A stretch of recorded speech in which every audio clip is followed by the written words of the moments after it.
Baik.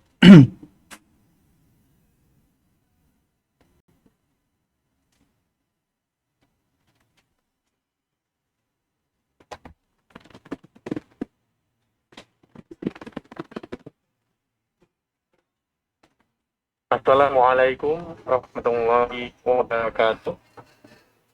Alhamdulillah wassalatu wassalamu ala Rasulillah wala haula wala quwwata illa billah. Sobat sobat muslim, kaum muslimin, pendengar radio muslim di frekuensi AM 146 kHz dan di siaran streaming www.radiomuslim.com. Alhamdulillah kita kembali berjumpa di kesempatan pagi hari ini di program acara Sarjana Islam kajian setiap pukul 9 waktu Indonesia Barat saja. Dan di hari apa ini, insya Allah akan kita lanjutkan kembali kajian rutin kita, pembahasan para niat pendidikan. Kajian rutin sama di kesempatan pagi yang sama, insya Allah melanjutkan kajian rutin mengajarkan anak tauhid dari karya Syekh Muhammad Abdul Wahab rahimahullah ta'ala. Dan itu biasa juga sesi kedua setelah dimati ada tanya jawab. Sobat muslim dan para pendengar bisa memberikan pertanyaan atau konsultasi pulsa atau pendidikan anak melalui SMS atau channel ke nomor 0827275333. Alhamdulillah setelah terhubung sama Ustadz Abu Salam Muhammad, kita sahabat lebih beliau. Assalamualaikum. Ya, Waalaikumsalam warahmatullahi wabarakatuh. Kesempatannya di pagi hari ini. Apa kabar, Ustadz? Alhamdulillah Mas Didin sehat ya setelah kita 2 kali libur ya.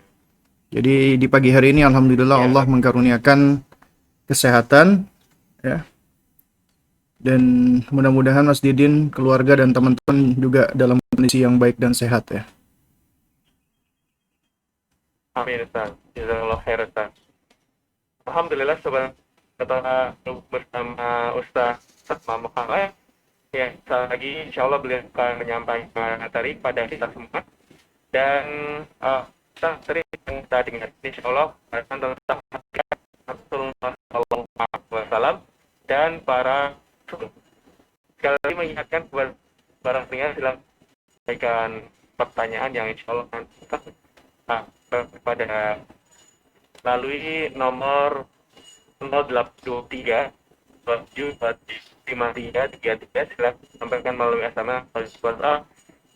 Mungkin juga Din punya teman yang melalui Instagram atau YouTube Ustaz Mas. Selamat mendengarkan Allah materi yang saat lagi akan disampaikan oleh Ustaz Abu Salma Muhammad. Seperti yang mendengarkan di Instagram atau YouTube, silakan bisa sampaikan melalui SMS mau radio Muslim atau bisa sampaikan melalui kolom komentar atau chat. Baik, sobat Muslim dan ya, mari kita persiapkan diri untuk menyimak dan mendengarkan lanjut disampaikan oleh Ustaz Abu Salma Muhammad Hafizahullah Ta'ala. Mendengar kepada yang itu Muhammadin sallallahu alaihi wa ala alihi wasallam wa syarrul umuri muhdatsatuha wa kullu muhdatsatin bid'ah wa kullu bid'atin dhalalah wa kullu dhalalatin finnar, amma ba'du. Jamaah sekalian, para ikhwan dan akhwat rahimani wa rahimakumullah. Alhamdulillah, di pagi hari ini kita diperkenankan Allah Subhanahu wa taala untuk dapat bersuah ya di acara Khazanah Islam ya yang diselenggarakan oleh teman-teman dari Radio Muslim Jogja. Dan alhamdulillah di hari ini, yaitu di hari Sabtu ya, tanggal 3 Jumadil Akhirah bertepatan dengan tanggal 16 Januari 2021, kita diizinkan Allah Subhanahu wa taala untuk bersua kembali melanjutkan kajian kita masih membahas Ta'limus Sibyan At-Tauhidah. ya, yaitu mengajarkan anak tauhid ya. Dan ini mohon maaf ya sebelumnya bagi kawan-kawan yang mengikuti ya kajian via YouTube ya, ini sepertinya ada gangguan jaringan ya. Jadi di sini ya kita mengalami gangguan jaringan ya, sehingga untuk dikoneksikan kembali, nah ternyata masih belum bisa ya. Jadi insya Allah nanti akan kita upload ya rekamannya ke YouTube insya Allah taala. Ya, baik. Jamaah sekalian, para sahabat muslim yang dimuliakan Allah Subhanahu wa taala ya.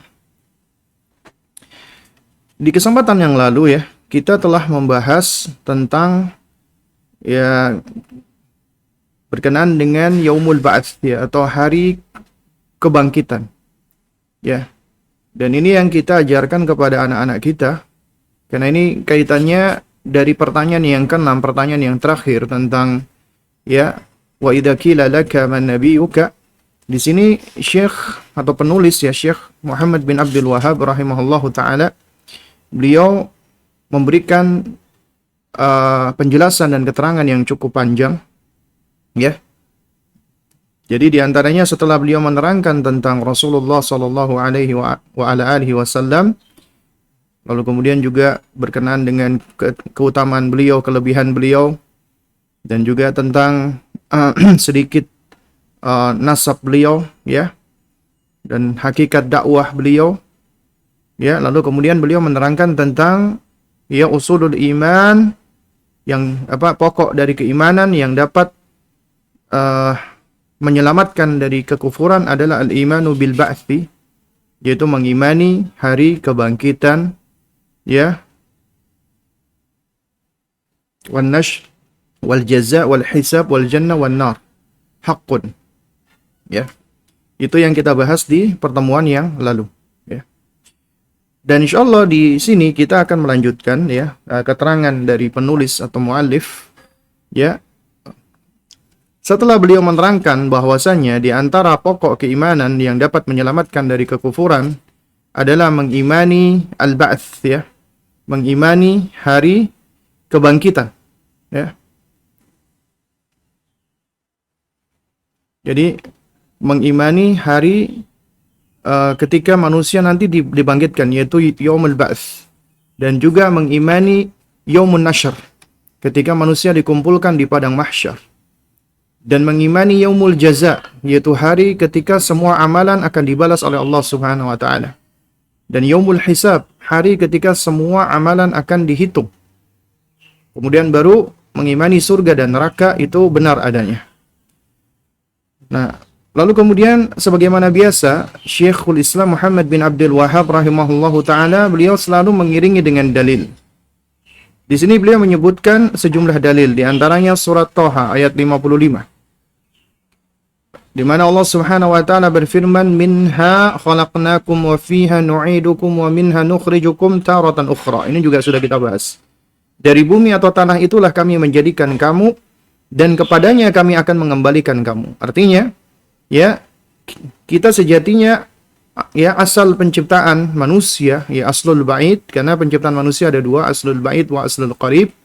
Aslul ba'id adalah penciptaan bapak kita Nabi Adam alaihissalam, yaitu dari tanah liat. Adapun keturunan bapak kita Nabi Adam alaihissalam, maka diciptakan mimma immahin, yaitu dari air yang hina, yaitu dari air mani yang bercampur. Ya. Nah, di sini Allah ingatkan, yaitu dari tanah atau dari bumi itulah khalaqnakum, kami menciptakan kalian.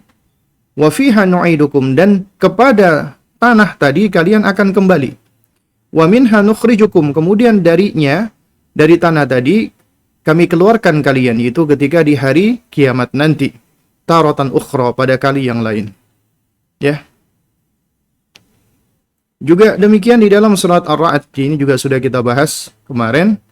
Ya, ketika Allah Subhanahu wa taala berfirman, "Wa in ta'jab ya, fa'ajabun qauluhum, ya, jika ada sesuatu yang kamu herankan, maka ya, fa'ajabun qauluhum, yang patut diherankan adalah ucapan mereka, yaitu ketika mereka mengatakan, ya, Aidza kunna turaban a inna la fi khalqin jadid. Ya, apakah apabila kami telah menjadi tanah, ya, apakah kami nanti akan dikembalikan menjadi sosok atau makhluk yang baru? Ya, ulaika alladziina kafaru bi rabbihim. Mereka itu adalah orang-orang yang kafir terhadap Rabb-nya, wa ulaikal aghlalu fi a'naqihim. Dan mereka itulah orang-orang yang dibelenggu leher-lehernya. Wa ulaika ashabun nari hum fiha khalidun, dan mereka itulah para penghuni neraka, mereka kekal di dalamnya. Ya. Lalu kemudian, ya, kata Syekhul Islam Muhammad bin Abdul Wahhab rahimahullahu taala, beliau menerangkan wa fihi, ya, wa fil ayati dalilun ala man jahada al-ba'ts kufran yujibul khulud fin nar. Ayat ini menunjukkan atau menjadi dalil bahwasanya, ya, siapa yang mengingkari hari kebangkitan, siapa yang tidak mengimani hari kebangkitan, maka ia telah kafir dengan kekafiran nyata yang menyebabkan dia kekal di dalam neraka. Baru kemudian, ya, Syekh berdoa kepada Allah Subhanahu wa taala,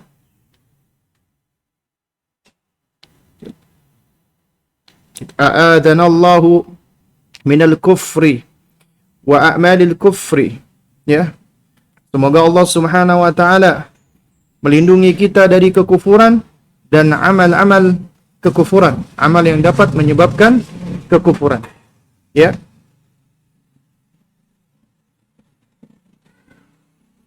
Fadammat hadhihi al-ayat bayanun ma ba'atha bihi an-nabiy sallallahu alaihi wasallam min ikhlasil ibadati lillah.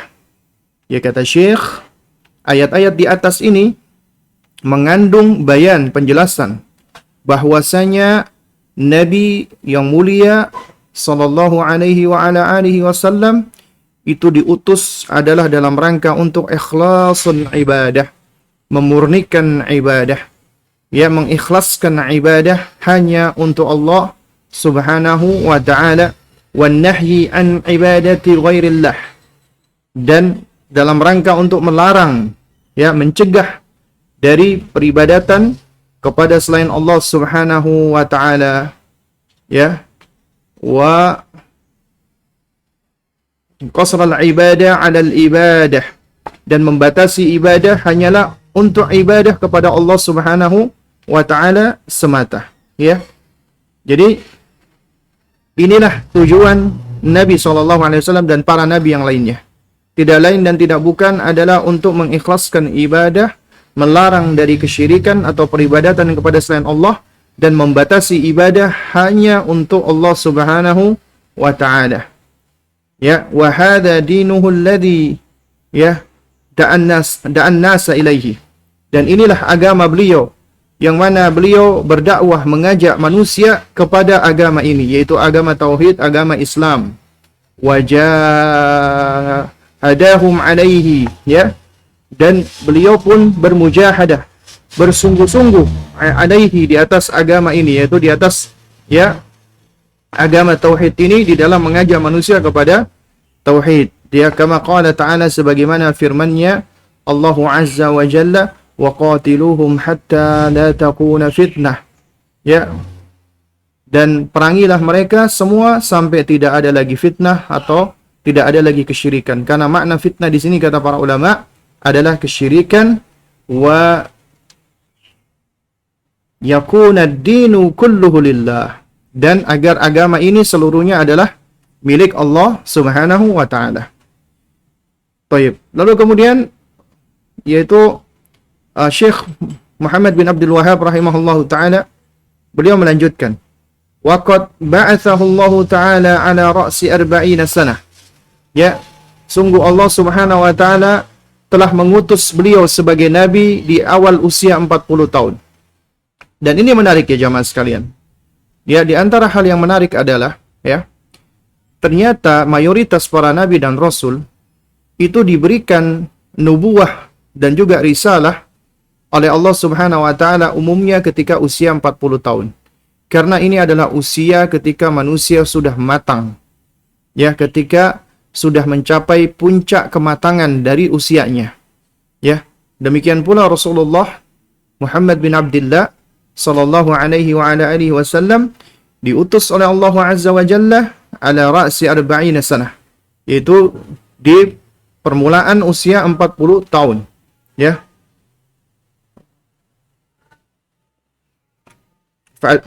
Fa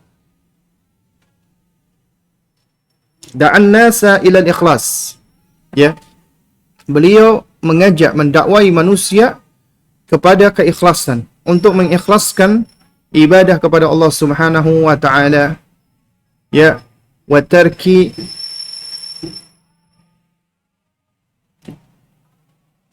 ibadati ma siwallah, dan meninggalkan ibadah kepada selain Allah Subhanahu wa taala, nahwan min asyri sinin. Ya, itu selama kurang lebih, ya, yaitu selama lebih dari 1 dasawarsa atau 10 tahun. Ya. Ya, itu yang dilakukan oleh Rasulullah. Dan kalau kita baca di dalam buku-buku sejarah, ya, sebenarnya Rasulullah ketika di Mekah, beliau berdakwah selama 13 tahun. Ya. Dan beliau menfokuskan dakwahnya, beliau tarkizu da'watihi, fokus daripada dakwah beliau adalah kepada tauhid, mentauhidkan Allah dan melarang dari kesyirikan. Ya, thumma hajara ilal Madinah. Kemudian setelah itu baru beliau hijrah atau bermigrasi ke Madinah Nabawiyah. Baru beliau pindah ke atau hijrah ke kota Madinah. Ya. Nah, di sini Syekhul Islam Muhammad bin Abdul Wahhab rahimahullahu taala, beliau memang menyebutkan, ya, fada'an nas ila al-ikhlas wa tarki ibadati ma siwallahi nahwan min asyri sinin. Ya, Nabi mengajak kepada tauhid, ya, ikhlas di dalam ibadah dan melarang dari kesyirikan. Itu kata beliau, ya, kurang lebih selama 10 tahun. Kenapa? Karena ini beliau kaitkan nanti di sini, ya, yaitu thumma urija bihi ila sama'. Kemudian baru beliau dimi'rajkan, diangkat oleh Allah Subhanahu wa taala ke langit. Wa furidha alaihi as-salawat al-khams. Kemudian diwajibkan kepada beliau, diberikan kewajiban, ya, Allah berikan kewajiban kepada Rasulullah SAW, ya, salat 5 waktu ketika dimi'rajkan, ya, ke langit ke-7. Ya, min ghairi wasitati bainahu wa bainallahi ta'ala fi dzalika, tanpa ada perantara antara diri Rasulullah dengan Allah Azza wa Jalla.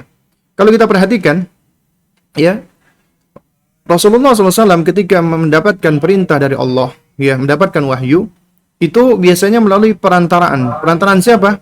Perantaraan Jibril alaihissalam, ya, melalui perantaraan malaikat Jibril alaihissalam, ya. Nah, namun di sini Allah Subhanahu wa taala ketika memberikan perintah salat, Allah angkat Rasulullah sallallahu alaihi wa ala alihi wasallam, dan Allah berjumpa dengan Rasulullah. Langsung diberikan perintah ini kepada Rasulullah ketika Rasulullah diangkat hingga ke Sidratul Muntaha. Nah, hanya saja para ulama berbeda pendapat berkenaan dengan apa? Dengan apakah Rasulullah sallallahu alaihi wasallam melihat Allah Azza wa Jalla atau tidak. Memang ada khilaf di antara para ulama ahli sunnah, di antara para ulama salaf berbeda pendapat. Ya. Namun wallahu taala alam bisawab, ya, bahwasanya yang disebutkan oleh istri beliau, yaitu Ibunda Aisyah radhiyallahu taala anha, bahwa Ibunda Aisyah mengingkari, ya, mereka yang mengatakan Rasulullah berjumpa dengan maksud saya melihat Allah Azza wa Jalla langsung. Ya. Dan kata Ibunda Aisyah radhiyallahu taala anha, ya, bahwasanya Rasulullah menyampaikan kepada beliau, ya, bahwa Nabi ketika melihat Allah, Nabi tidak mampu melihatnya karena ketika itu ada cahaya. Cahaya yang sangat terang benderang sekali. Ya. Sehingga ya Rasulullah tidak bisa melihat zatnya Allah Azza wa Jalla ketika dimi'rajkan. Tapi Rasulullah bersua dan berjumpa dengan Allah Subhanahu wa taala. Dan ini ada di dalam hadis Isra Mi'raj yang hadisnya cukup panjang, dan Nabi ketika itu menjelaskan dengan begitu detailnya. Ya. Betapa Nabi bertemu dengan sejumlah nabi, sejumlah rasul, mulai dari bapak beliau Nabi Ibrahim alaihissalam, kemudian bersua dengan Nabi Musa, dan nabi-nabi yang lainnya. Ya. Baik. Thumma amara ba'da dzalika bil hijrati. Baru kemudian thumma umira ba'da dzalika bil hijrah. Kemudian beliau diperintahkan oleh Allah Subhanahu wa taala untuk berhijrah, ya. Jadi Allah Subhanahu wa taala perintahkan beliau untuk hijrah. Ya. Fahajara ila al-Madinah. Lalu kemudian beliau hijrah ke Madinah. Wa amara bil jihad. Lalu kemudian beliau pun Allah Subhanahu wa taala memerintahkan beliau untuk berjihad. Nabi diperintah untuk berjihad. Kemudian fajahada fillahi haqqa jihadi. Maka Nabi pun berjihad di jalan Allah dengan sebenar-benarnya jihad. Nahwan min asyri sinin, ya. Kurang lebih selama 10 tahun, yaitu ketika beliau sudah hijrah ke Madinah. Ya, hatta ngedakhalan nasa fi dinillahi afwajan, ya, sampai manusia pun masuk ke dalam agama Islam berbondong-bondong, ya, sampai orang-orang atau manusia masuk ke dalam agama Allah Azza wa Jalla ini berbondong-bondong, ya. Ya. Falamma tammat 63 sanah walhamdulillah tammad din, ya. Lalu kemudian setelah genap usia beliau 63 tahun, walhamdulillah, maka tammad din. Agama ini juga telah sempurna. Agama ini Allah telah sempurnakan. Ya.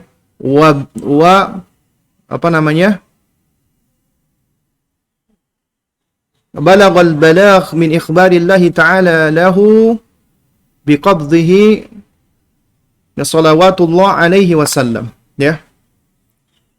Dan beliau telah menyampaikan semua risalah dari agama Allah Azza wa Jalla ini dengan begitu gamblangnya. Semua berita dari Allah telah disampaikan oleh Rasulullah, karena itu adalah amanat. Dan Nabi tidak pernah berkhianat. Semua apa yang disampaikan Allah, ya, semua risalah, semua syariat telah disampaikan oleh Rasulullah SAW. Karena agama ini adalah agama yang telah Allah sempurnakan. Dan Allah sebagaimana di dalam surat Al-Maidah, "Al-yauma akmaltu lakum dinakum wa atmamtu 'alaikum ni'mati." Pada hari ini telah aku sempurnakan untuk kalian agama kalian dan aku telah lengkapi nikmatku untuk kalian. Agama ini adalah agama yang telah Allah Azza wa Jalla sempurnakan.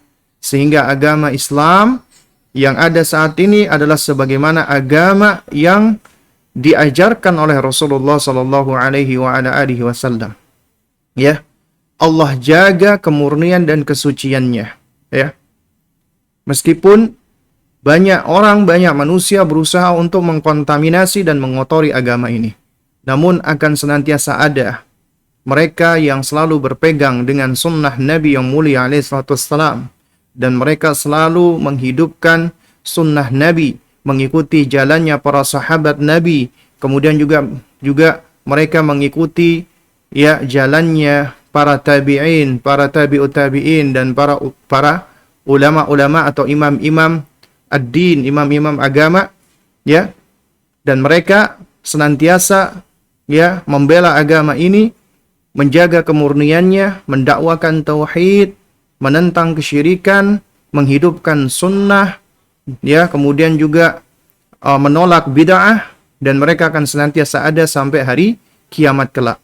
Hal ini sebagaimana yang disabdakan oleh baginda Nabi yang mulia alaihi salatu wassalam, la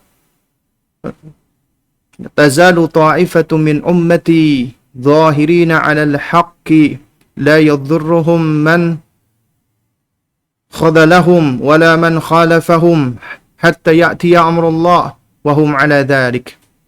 akan senantiasa ada sekelompok ya dari umatku yang mana ya mereka menampakkan al-haq, mereka menunjukkan kebenaran ya, tidaklah mencederai mereka orang-orang yang menghinakan mereka, menyelisihi mereka. Itu semua tidak akan mencederai mereka, tidak akan memberikan madarat buat mereka. Mereka tidak mengurusi ucapan-ucapan orang, hinaan-hinaan orang ya, dan mereka tetap berada di atas hal ini, yaitu membela kebenaran ya sampai datangnya hari kiamat. Mereka itu adalah at-Taifah al-Mansurah, kelompok atau golongan yang mendapatkan pertolongan dari Allah Subhanahu wa taala sebagaimana yang disampaikan oleh Rasulullah sallallahu alaihi wasallam.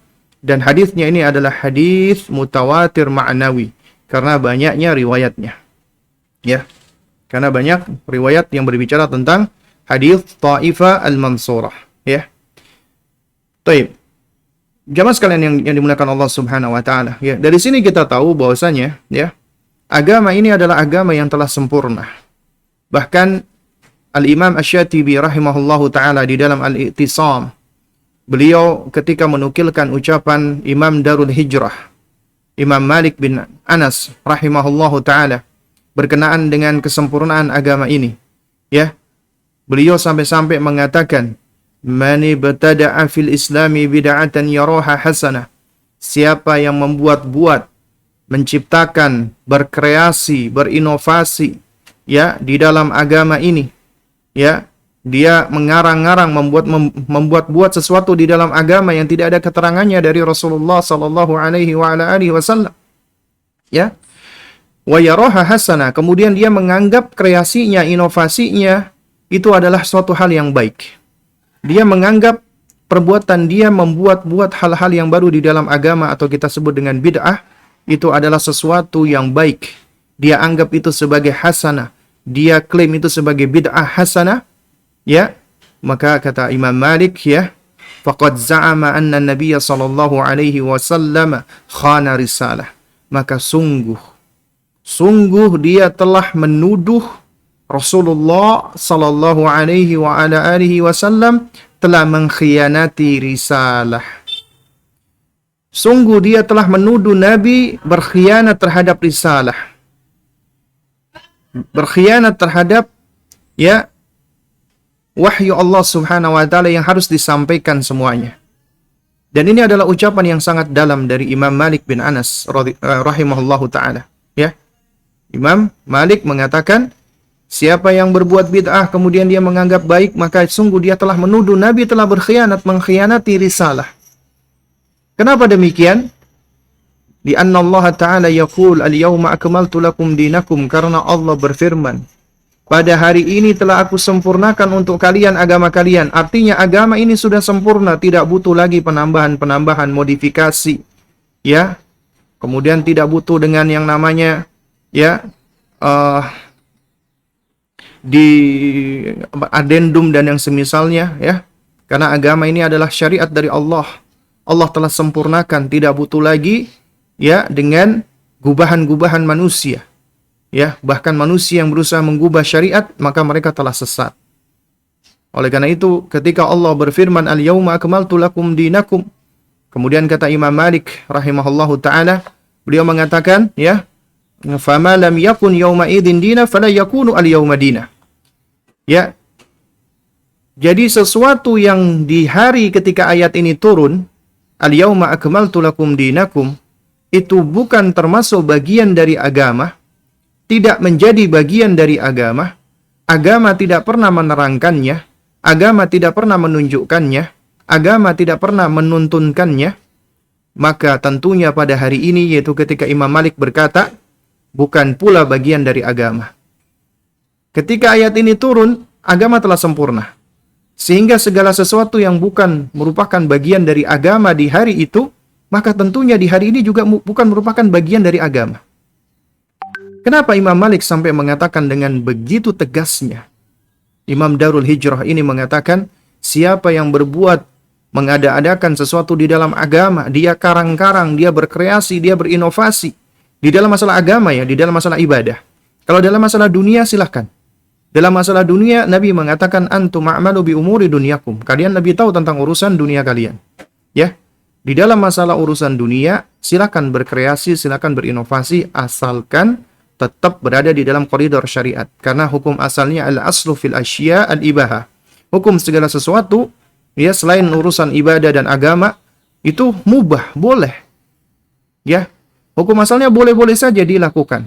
Ya, sampai ada dalil yang menunjukkan haramnya. Ya, ada dalil yang menunjukkan keharaman maka jadi haram. Kalau nggak ada dalil hukumnya mubah. Tapi berbeda dengan ibadah. Urusan ibadah kata para ulama ya, al-aslu fil ibadah, ya hukum asal di dalam ibadah adalah apa? Adalah haram, ya. Atau apa namanya? Tauqif ya. Artinya baku. Hukum asal di dalam urusan ibadah artinya adalah kita tidak melakukan kecuali apabila ada dalilnya. Hukum asal di dalam ibadah adalah mamnu, terlarang kita melakukannya sampai ada dalil yang menunjukkannya, caranya, metodenya, waktunya, dan seterusnya. Itu hukum asal di dalam ibadah. Nah, karena itu siapa yang membuat-buat, ngarang-ngarang, menciptakan sesuatu di dalam agama, ya, atau di dalam ibadah, atau di dalam syariat, yang tidak pernah ada keterangannya, tidak pernah ada tuntunannya, tidak pernah ada, ya, dalilnya dari Rasulullah Sallallahu Alaihi Wasallam, dan juga tidak pernah ada asarnya dari para, ya, al-khulafa ar-rasyidun al-mahdiyun, ya, para khalifah yang lurus lagi mendapatkan petunjuk. Karena Nabi mengatakan fa'alaikum bisunnati wa sunnati al-khulafa ar-rasyidin al-mahdiyin. Berpeganglah dengan sunnahku dan sunnahnya para al-khalifah yang lurus lagi mendapatkan petunjuk. Jadi mengikuti sunnahnya para al-khulafa ar-rasyidun, empat khalifah, bukan hanya salah satunya, ya, yang mereka bersepakat itu termasuk sunnah, ya. Karena kata Nabi setelahnya adalah apa? Ya, addu 'alaiha bin nawajid. Gigitlah sunnah tersebut dengan gigi gerahammu. Dan Nabi menyebutkan 'alaiha bukan 'alaihima. Ya, Nabi tidak menyebutkan ya gigit kedua sunnah tersebut. Tidak menyebutkan dengan apa? Dengan kata ganti tasniyah, dengan kata ganti menunjukkan double. Karena kan disebutkan alaikum bisunnati dan sunnahnya para khalifah yang lurus. Nabi menyebutkan dua, sunnahku dan sunnahnya para khalifah yang lurus. Tapi kemudian Nabi mengatakan addu 'alaiha bin nawajid. Gigitlah sunnah tersebut. Disebutkan satu, ya 'alaiha. Ini menunjukkan sunnahnya Nabi dengan sunnahnya para al-khulafa ar-rasyidun kata para ulama adalah sunnah yang satu. Ya, adalah sunnah yang satu. Ya. Nah, jadi jamaah sekalian yang dimuliakan Allah. Agama kita adalah agama yang sudah sempurna. Allah sudah sempurnakan. Ini nikmat dari Allah, karunia dari Allah. Sehingga kewajiban kita hanyalah cukup mengikuti. Cukup ittiba, ya ittabi'u wala tabtadi'u, ya. Ittabi'u, ikutilah, ittiba'lah. Wala tabtadi'u, janganlah kalian beribtida', janganlah kalian membuat-buat, janganlah kalian ngarang-ngarang bid'ah. Faqad kufitum, karena kalian sudah dicukupkan. Kalian sudah, ya, sudah dicukupi. Artinya agama ini sudah cukup, sudah sempurna. Cukup kita mencontoh saja, meniru saja. Bahkan kalau seandainya kita meniru dan mencontoh Rasulullah saja, itu banyak di antara kita yang nggak sanggup.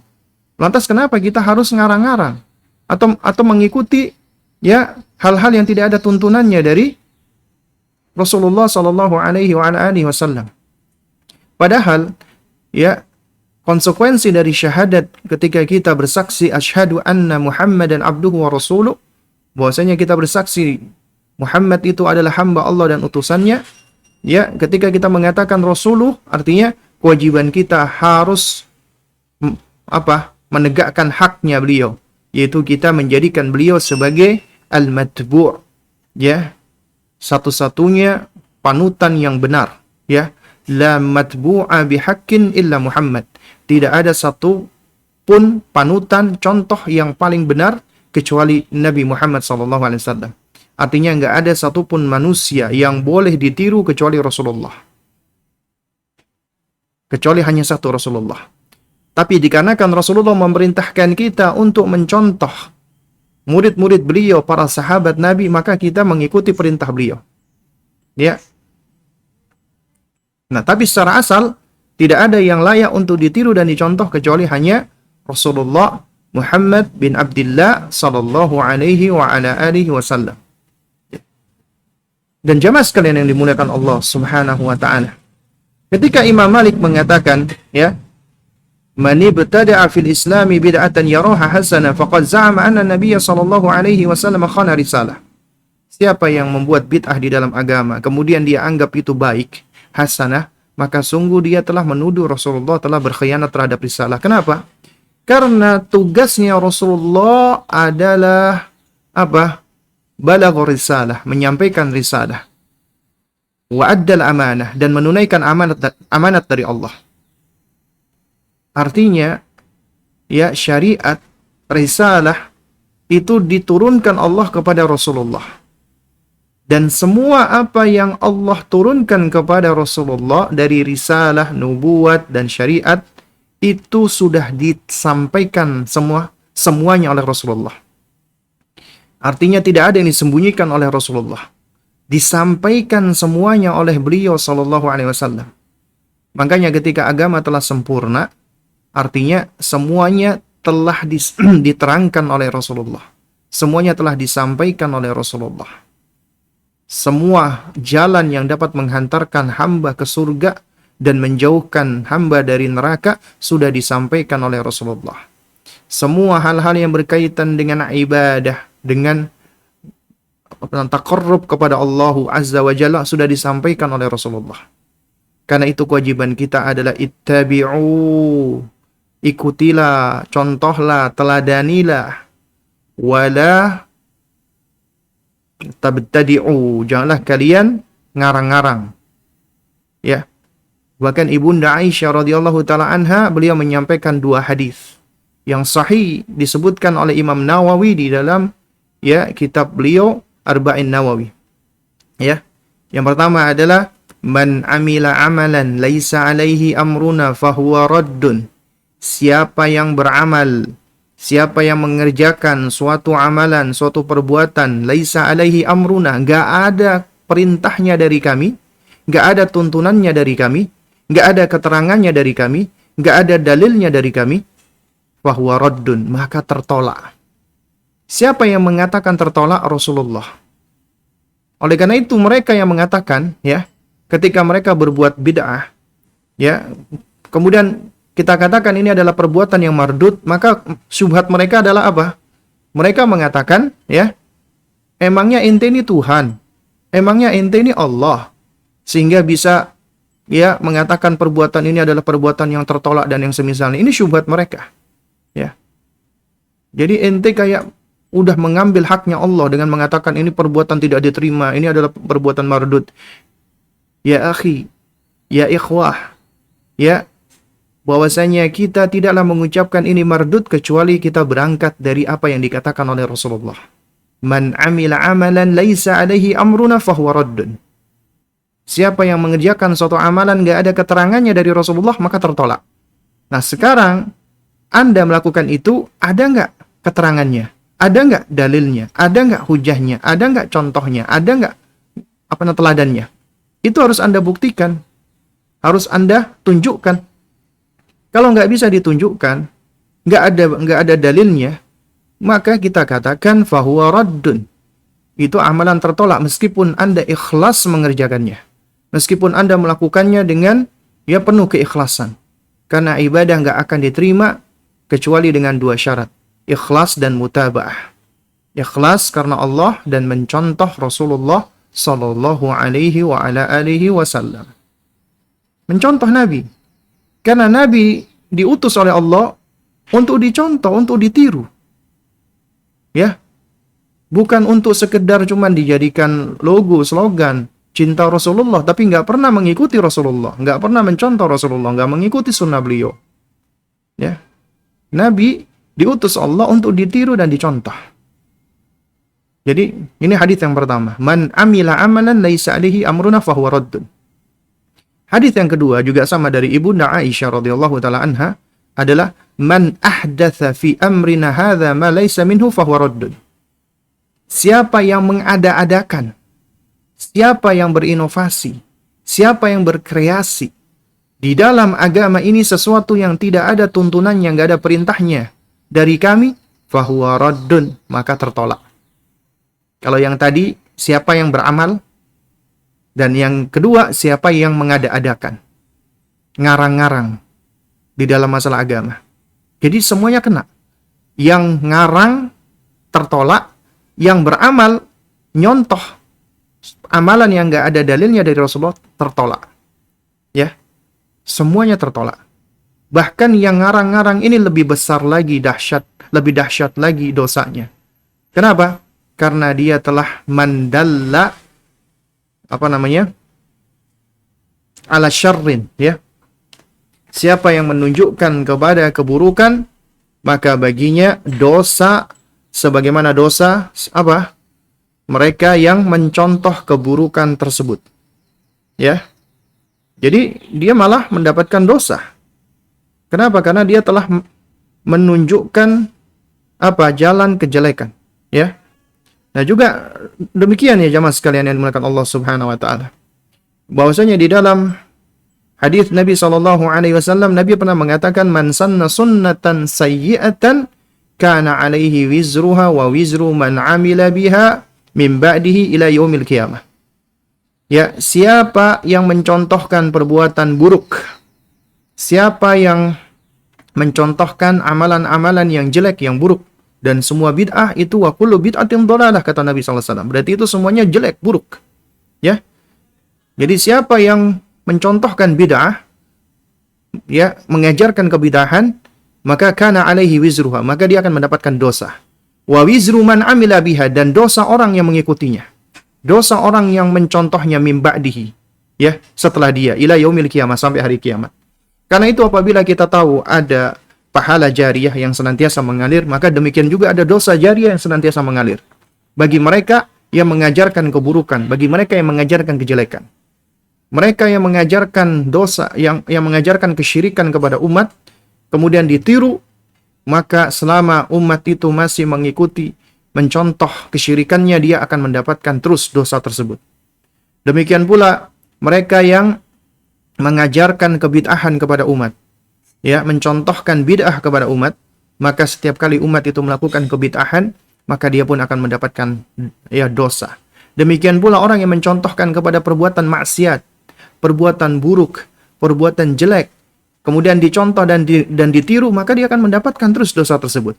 Nah, oleh karena itu makanya waspada Anda wahai orang tua. Ya.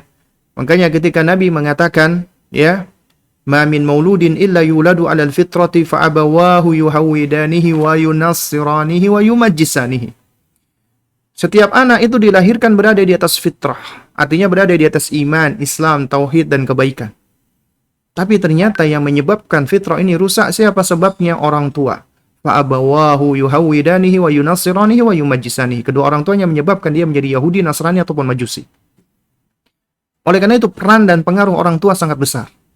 Apabila Anda wahai orang tua, Anda mengajarkan kekufuran, ya, Anda menyebabkan anak Anda mengikuti Anda di dalam kekufuran, maka bagi Anda dosa kufur dan dosa anak Anda yang telah Anda contohkan tadi. Setiap kali dia melakukan kekufuran, maka Anda mendapatkan dosanya.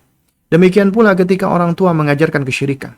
Waliyadzubillah. Demikian pula ketika orang tua mengajarkan kebid'ahan kepada anaknya. Demikian pula orang tua ketika mengajarkan adab-adab jelek, adab-adab buruk.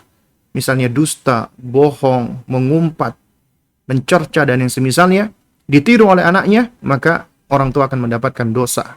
Karena dia telah mencontohkan keburukan kepada anaknya, dan setiap kali anaknya mengikutinya, maka demikian pula orang tua itu akan mendapatkan dosanya. Sampai dia bertaubat kepada Allah Azza wa Jalla sebelum wafatnya atau sebelum meninggalnya. Ya. Nah, taib, jamaah sekalian yang dimuliakan Allah Subhanahu wa taala. Suatu hal yang menarik memang, ketika Imam Malik rahimahullah itu sampai-sampai mengatakan mereka yang berbuat bid'ah kemudian menganggapnya itu hasanah, bid'ah hasanah, maka dia telah menuduh Rasulullah itu berkhianat terhadap risalah. Kenapa demikian? Ya. Nah, di antara alasannya adalah ya, ketika beliau menerangkan agama ini telah sempurna, ya, dan Nabi itu berkewajiban untuk menyampaikan risalah Allah. Sekarang coba kita tanya kepada mereka orang-orang yang melakukan perbuatan-perbuatan bid'ah yang dianggapnya hasanah. Ya. Sekarang coba kita tanya kepada mereka. Ya, wahai akhi, wahai ukhti, ketika Anda melakukan perbuatan tersebut, yaitu perbuatan yang tidak ada tuntunannya dari Rasulullah, ya, lalu kemudian Anda kerjakan dan Anda menganggapnya baik, pertanyaannya adalah, ya, siapa yang lebih tahu tentang kebaikan suatu amalan, Anda atau Rasulullah? Kalau Anda katakan Rasulullah Shallallahu Alaihi Wasallam, Rasulullah yang lebih tahu dong dibanding kita. Kemudian pertanyaan kedua, ya, kenapa Rasulullah tidak mengamalkan perbuatan baik yang Anda klaim itu baik? Ya, berarti Anda seakan-akan menganggap Anda lebih pintar dibanding Rasulullah. Padahal Anda mengatakan Rasulullah lebih tahu tentang kebaikan dibandingkan Anda. Ya, tapi kenapa Anda melakukan perbuatan yang tidak pernah dicontohkan Rasulullah dan Anda menganggapnya baik? Berarti Anda secara sadar nggak sadar, sengaja nggak sengaja menempatkan diri Anda seakan-akan Anda lebih alim daripada Rasulullah. Lebih pintar dari Rasulullah. Bahkan lebih pintar dan alim dari semua sahabat Nabi Ridwanullah alaihim ajmain yang tidak pernah mengamalkan perbuatan tersebut. Kalau Anda mengatakan misalnya, ya Rasulullah itu kan sudah dijamin surga. Ya kan? Jadi, ya Rasulullah itu sudah dijamin surga. Ya, ini ada syubhat seperti ini. Lalu kemudian, ya, kita ini belum ada jaminan masuk surga. Nah, sehingga tentunya kita ingin memperbanyak amal kebaikan. Nah, masa sih kita salah ketika kita ingin memperbanyak amal-amal kebaikan? Maka kita jawab, amal kebaikan adalah amal yang apabila itu sesuai dengan tuntunan Rasulullah, sunnahnya Rasulullah. Ketika Anda mengatakan Rasulullah itu dijamin masuk surga, kita tidak. Kenapa kita nggak mencontoh orang yang sudah benar-benar dijamin masuk surga? Kenapa kita kok malah mengada-adakan sesuatu amalan yang kita tahu kita nggak ada jaminan surga? Kemudian kita akhirnya mencontoh orang-orang yang tidak ada jaminan masuk surga. Kemudian kita tiru. Itu berarti kan suatu hal yang malah lebih kontradiksi lagi. Seharusnya bagi mereka yang meyakini Rasulullah itu ya adalah Nabi dan Rasul dan dijamin masuk surga, kita pun ingin masuk surga, maka kita meniru dan menapak tilasi Rasulullah, mencontoh beliau. Ya, suatu hal yang aneh. Ya, misalnya kita dalam urusan dunia saja, urusan dunia nih, ya. Misalnya kita hendak hiking nih, naik gunung ke suatu gunung yang kita belum pernah ya muncak. Ya. Lalu kemudian ketika kita ingin muncak di gunung ini, kita tahu nih, di sana ada ada orang yang sudah tinggal lama, belasan bahkan puluhan tahun, sudah ngerti tentang gunung ini, tahu jalur jalan-jalannya ke puncak. Ya. Nah, kemudian dia menawarkan diri untuk menjadi guide, tapi kita nggak mau. Kita pengen buka jalan sendiri. Apa akibatnya? Seringkali orang-orang yang buka jalur sendiri ini mengalami celaka, tersesat atau binasa. Ada lagi yang aneh, yang sudah jelas ini guide ya, dia malah mencari guide yang belum pernah ke gunung tersebut. Akhirnya apa? Guide ini malah menyebabkan mereka binasa dan tersesat. Ya.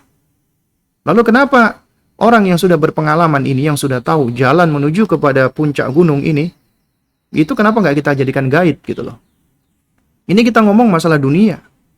Kita ngomong masalah yang remeh, cuman masalah hiking, naik gunung.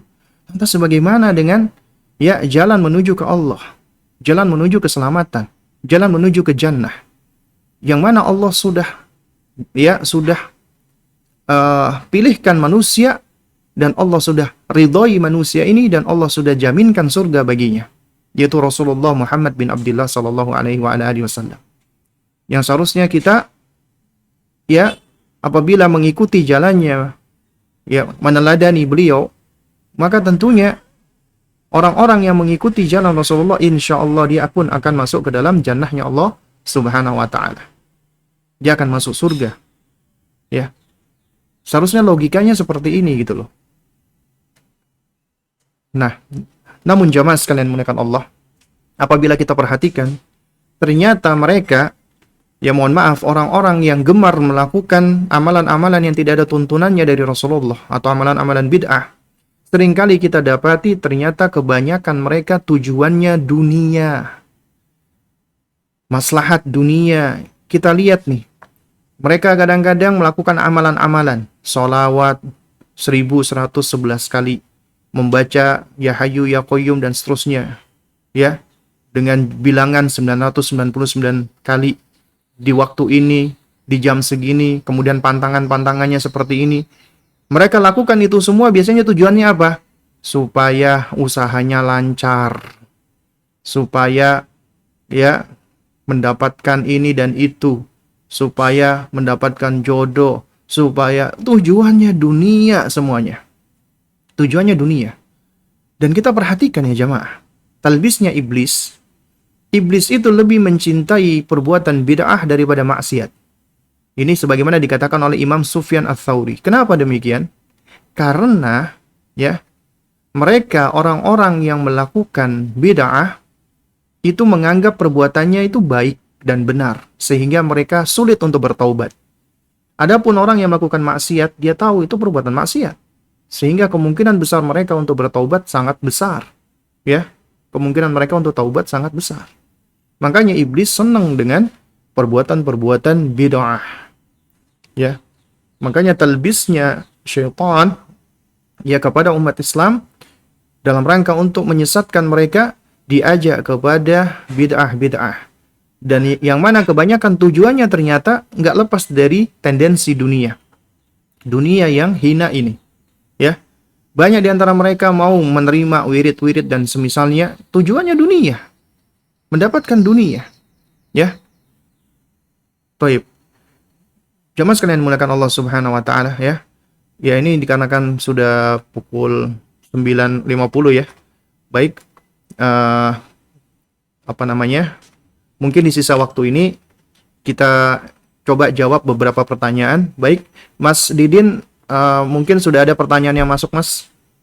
Ya, silakan, mungkin bisa dibacakan.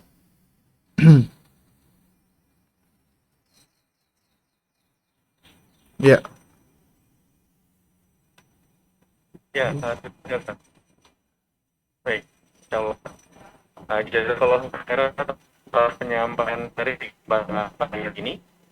Alhamdulillah kita baru saja mendengarkan sesi tadi yang disampaikan oleh Ustaz Abdul Muhammad Rizal Ta'ala, melanjutkan kajian berhenti mendidik tauhid kepada, dan tadi tentang hakikat Rasulullah Shallallahu Alaihi Wasallam dan para Rasul. Kali ini akan pertanyaan yang sudah disampaikan dan pendengar. Pertama, Assalamualaikum Ustaz. Waalaikumsalam warahmatullahi wabarakatuh. Hukumnya anak monopoli tur apakah ada pernah di Nabi Sallallahu Alaihi Wasallam untuk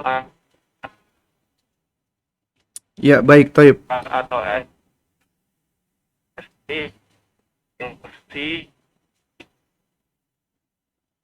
Ya. lain Ustaz? Ya, baik ya. Taib, ini ada pertanyaan ya, bagaimana hukum bermain monopoli dan catur? Apakah ada permainan yang dianjurkan Nabi untuk anak-anak TK atau SD yang masih sudah bermain-main? Taib. Jamaah sekalian muliakan Allah ya. Kita tahu bahwasanya usia anak-anak, apalagi usia di bawah 7 tahun, adalah usia mereka bermain. Usia mereka bermain. Ini adalah kebutuhan mereka dan harus dipahami oleh orang tua. Karena karena bermainnya mereka sejatinya adalah belajar. Mereka belajar dengan cara bermain. Ya, dan ini sudah banyak ya saya bahas sebenarnya tentang kebutuhan bermain buat anak-anak. Kemudian yang kedua, ya, bahwasanya hukum asal di dalam perkara-perkara bukan urusan ibadah, urusan agama, maka hukum asalnya mubah. Hukum asalnya adalah diperbolehkan. kecuali apabila ada dalil. Karena itu semua permainan secara asal adalah diperbolehkan kecuali apabila ada dalilnya. Nah, sekarang coba kita lihat. Ya, anak-anak misalnya bermain gobak sodor, kemudian bermain lari-larian, sembunyi-sembunyian dan yang semisalnya, itu semua secara asal boleh. Kecuali apabila ada dalil yang menunjukkan keharamannya. Ya, baik itu secara nas ataupun ya secara istimbat atau istidlal. Ya, yakni misalnya ada permainan yang membahayakan misalnya. Atau permainan yang mengandung unsur-unsur kesyirikan misalnya. Maka tentunya itu dilarang. Lalu kemudian ada permainan yang secara nas itu juga dilarang atau diharamkan. Di antaranya adalah apa? Adalah bermain dengan permainan menggunakan apa namanya? Apa namanya? Nard ya, nard atau disebut juga dengan dadu ya. Nardashir ya. Jadi kita lihat sekarang contohnya permainan monopoli. Permainan monopoli ini adalah suatu permainan yang baru. Ya kita tahu ya, ini adalah apa namanya permainan yang sifatnya baru. Nah, kalau tidak ada unsur yang mengharamkan maka hukumnya boleh. Tapi dikarenakan permainan monopoli ini pertama di dalamnya ada dadu misalnya. Dan kita tahu kata Nabi SAW, man la'iba bin nardashir ya faka'annama sabagha yadahu fi lahmi khinziri wa damih. Ya, kata Nabi SAW, siapa yang bermain dadu ya, maka seakan-akan dia telah mencelupkan tangannya ke daging babi dan darahnya. Ya, dan darahnya. Nah, ini kata para ulama menunjukkan apa? Menunjukkan tentang dalil haramnya bermain dadu. Karena kita tahu ya, daging babi dan darahnya itu haram dan najis. Seakan-akan kita mencelupkan tangan kita ke dalam keharaman. Nah, jadi apabila datang dalil yang mengharamkan, maka kewajiban kita adalah sami'na wa ata'na. Karena apabila itu datang dari Allah dan Rasulnya yang mengharamkan sesuatu, maka pasti mengandung keburukan, maka pasti mengandung kejelekan dan kerusakan. Ya, meskipun mungkin sebagian akal manusia, loh, kenapa kok nggak boleh? Ini kan bagus dan lain sebagainya. Maka kita tidak mengikuti akal manusia. Kita mengikuti ya wahyu dari Allah dan juga ya perintah atau larangan dari Rasulullah. Ketika Nabi mengharamkan, maka kita pun juga mengharamkan. Ya. Nah, kemudian bagaimana dengan catur? Ya. Nah, berkenan dengan catur ya. Catur di sini memang ada khilaf di antara para ulama, ya. Memang ada khilaf ya. Karena kenapa? Dikarenakan menurut sebagian ulama hadis-hadis yang mengharamkan tentang catur ini ya dikritisi sanadnya dhaif ya. Oleh karena itu makanya para ulama berkaitan dengan catur ini mereka berbeda pendapat ya. Nah, dan yang tepat dalam hal ini adalah ya di sini ada perinciannya. Di antara perinciannya adalah jika seseorang dia bermain catur lalu kemudian itu sampai sampai meninggalkan kewajiban-kewajiban yang Allah wajibkan, maka hukumnya adalah haram. Jadi haramnya adalah dikarenakan akibat dari permainan caturnya. Karena seringkali permainan catur itu melalaikan. Nah, maka demikian pula dengan permainan-permainan yang semisal, termasuk game ya. Kalau itu sampai melalaikan, maka bisa menjadi haram. Haramnya bukan karena zatnya. Ya. Nah, terus kemudian jika tidak sampai melalaikan ya, maka ya kembali lagi ke khilaf di antara ulama. Antara ulama yang mengharamkan catur, memperbolehkan dan memakruhkan catur tadi. Nah, berkenaan dengan hal ini yang lebih tepat ya, hendaknya apa? Hendaknya kita berusaha untuk ya menelaah dalilnya ya. Dan pendapat yang lebih selamat di dalam hal ini ya, yakni kita adalah lebih baik tidak bermain catur atau kita meninggalkan untuk bermain catur juga termasuk anak-anak kita. Itu yang pendapat lebih selamat ya. Ya, jadi Ini berkaitan dengan dadu ataupun catur. Lalu kemudian apa permainan yang dianjurkan untuk anak-anak? Ya, jadi sifatnya adalah ya semua permainan itu adalah diperbolehkan buat anak-anak, kecuali apabila ada dalil yang mengharamkan. Nah, untuk anak-anak ini maka yang baik adalah mereka diajak bermain yang melibatkan ya motorik kasar dan motorik halus mereka. Misalnya bermain dengan cara banyak bergerak, entah itu berlari-lari ataupun juga misalnya juga boleh ya melatih mereka untuk memanah, berenang, bergulat ya atau yang semisalnya ya. Terus kemudian juga boleh bagi anak-anak perempuan bermain boneka ya atau yang semisalnya ya.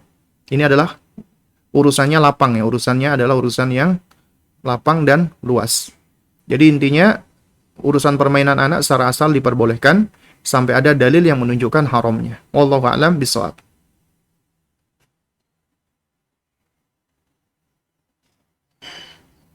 Baik. Baik, Ustaz. Ya.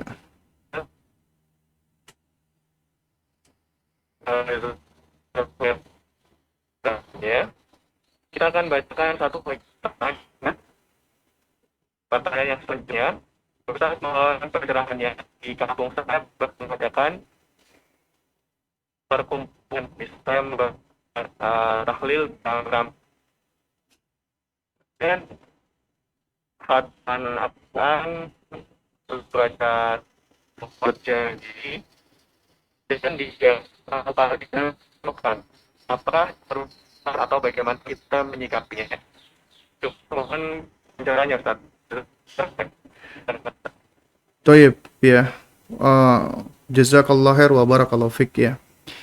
Bagaimana hukum mengadakan kumpulan-kumpulan misalnya membaca tahlil, khataman Al-Quran, sholawat berzanji dan lain sebagainya. Yang perlu kita pahami bersama adalah ya bahwa membaca tahlil itu baik. Karena tahlil itu adalah ya kalimat tauhid yang paling baik, zikir yang paling baik, yaitu mengucapkan la ilaha illallah. Ya. Dan ini untuk apa? Untuk kita menolak kesalahpahaman ya. Supaya tidak dianggap bahwasanya kita ini anti tahlil. Enggak, bahkan tahlil itu bagus. Ya bahkan baik. Nah, tapi dengan memberikan akhiran an ini yang bermasalah. Itu ketika tahlil dikasih akhiran an tahlilan. Karena ternyata di dalamnya itu bukan hanya berisi zikir, yaitu la ilaha illallah, tapi juga berisi berbagai macam hal-hal yang lainnya. Ya. Terus kemudian juga ya kita tahu nih Nabi SAW ya itu menyebutkan bahwasanya zikir yang paling baik ya bahkan ini termasuk kunci surga adalah mengucapkan kalimat tauhid, yaitu kalimat tahlil la ilaha illallah. Ya. Demikian pula ya kita tahu nih Nabi yang paling tahu tentang keutamaan kalimat ini. Kemudian setelah itu para sahabat Nabi ridwanullah alaihim ajmain. Pertanyaannya adalah ada nggak riwayat dari Rasulullah ataupun para sahabat ataupun tabi'in ataupun para a'immah al-arba'ah, Imam Abu Hanifah, Imam Malik, Imam Syafi'i, Imam Ahmad, mereka mengadakan acara tahlilan? Kalau ada tolong ditunjukkan dalilnya. Kalau tidak ada maka ittabi'u, ikutilah Rasulullah. Cukup kita mengikuti Rasulullah SAW. Ya. Dan kita nggak perlu mengikuti yang tidak ada tuntunan atau tidak ada dalilnya. Ya. Lalu kemudian juga misalnya khataman Quran. Membaca Al-Quran itu baik, bagus sekali, ya. Menghatamkan Al-Quran juga suatu hal yang baik dan bagus sekali. Ya, bahkan kita dianjurkan untuk membaca Al-Quran dalam keseharian kita dan menghatamkan Al-Quranul Karim. Tapi kalau kita membuat majelis hataman Quran, ya, lalu kemudian ternyata bacaannya dibagi-bagi, ya, kamu ayat ini sampai ini, kamu ayat ini sampai ini, kemudian yang lainnya tidak menyimak, maka itu sebenarnya sejatinya bukan khataman Quran. Khataman Quran adalah ketika kita membaca ataupun menyimak Al-Quran dari awal sampai akhir. Lalu kemudian, ya, boleh kita membuat majelis belajar Al-Quran, membaca Al-Quran, menghatamkan Al-Quran, boleh. Tapi kalau di dalamnya itu sudah dibuat semacam ada waktu-waktu tertentu, ada keyakinan-keyakinan tertentu, kemudian diiringi dengan doa-doa yang tidak pernah dituntunkan oleh Rasulullah, maka tentunya ini adalah suatu hal yang yang tidak pernah dituntunkan, maka kita tidak mengamalkannya. Demikian pula salawat. Salawat yang paling baik adalah salawat yang diajarkan Rasulullah sallallahu alaihi wasallam, salawat Ibrahimiyah. Allahumma salli ala Muhammad wa ala ali Muhammad kama sallaita ala Ibrahim wa ala ali Ibrahim wa barik ala Muhammad wa ala ali Muhammad kama barakta ala Ibrahim wa ala ali Ibrahim innaka Hamidum Majid. Itu salawat yang paling baik. Oleh karena itu kita sejatinya tidak butuh dengan salawat-salawat yang dibuat oleh selain Rasulullah. Kenapa? Karena membaca salawat ini termasuk ibadah.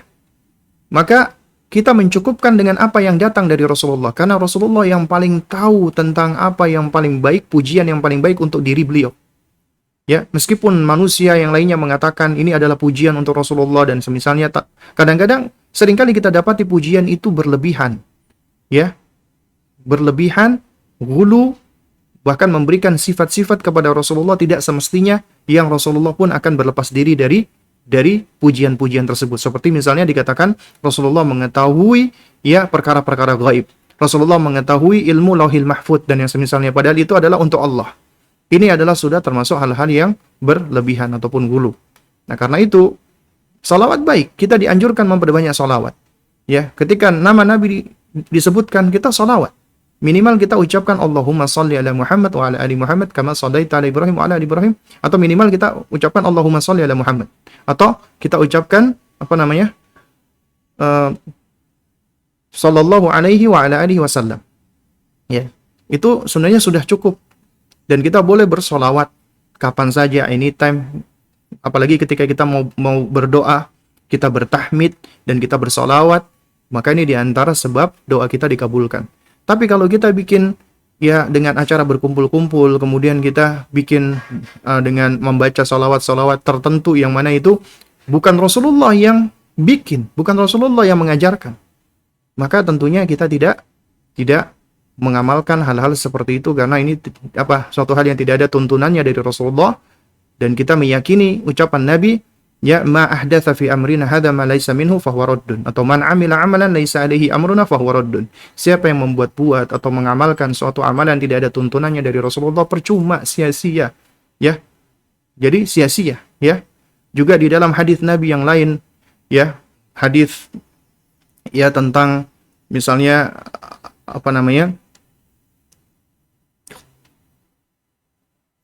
khutbatul hajah, ya, Rasulullah mengatakan ya fa inna asdaqal kalami kalamullah, ya, wa khairul hadi hadi Muhammadin sallallahu alaihi wasallam, ya, wa syarrul umuri muhdatsatuha wa kullu muhdatsatin bid'ah wa kullu bid'atin dhalalah wa kullu dhalalatin finnar. Ya, ini adalah yang diajarkan oleh Rasulullah sallallahu alaihi wasallam, ya. Jadi sebenar-benar ucapan Allah. Sebaik-baik petunjuk Rasulullah. Seburuk-buruk suatu urusan adalah perkara yang diada-adakan di dalam agama. Dan setiap perkara yang diadakan di dalam agama itu bid'ah, setiap bid'ah itu sesat, dan sesat itu tempatnya di neraka. Itu ancaman dari Rasulullah. Bukan artinya orang yang melakukan bid'ah otomatis neraka, enggak. Jadi ketika kita mengatakan ini amalan-amalan bid'ah, bukan artinya kita menvonis pelakunya langsung masuk neraka, tidak. Kita hanya menvonis, ya, sebagaimana yang diajarkan oleh Rasulullah, ini apabila amalan-amalan bid'ah, kita katakan bid'ah. Ya. Karena ini sebagai peringatan, bentuk cinta kita kepada saudara-saudara kita kaum muslimin, agar mereka terhindar dari amalan-amalan yang jelek. Kayak misalnya ada orang melakukan kemaksiatan, minum khamr, ya kita ingkari, ya. Tapi bukan artinya kita langsung vonis, ini penghuni neraka ini. Enggak boleh kita ya menvonis seperti itu. Juga demikian orang melakukan bid'ah, kita enggak boleh langsung vonis, intim masuk neraka, enggak. Tapi perbuatan ini dapat menghantarkan seseorang ke neraka apabila dia enggak bertobat kepada Allah Subhanahu wa taala. Ya wallahu taala a'lam bishawab, ya.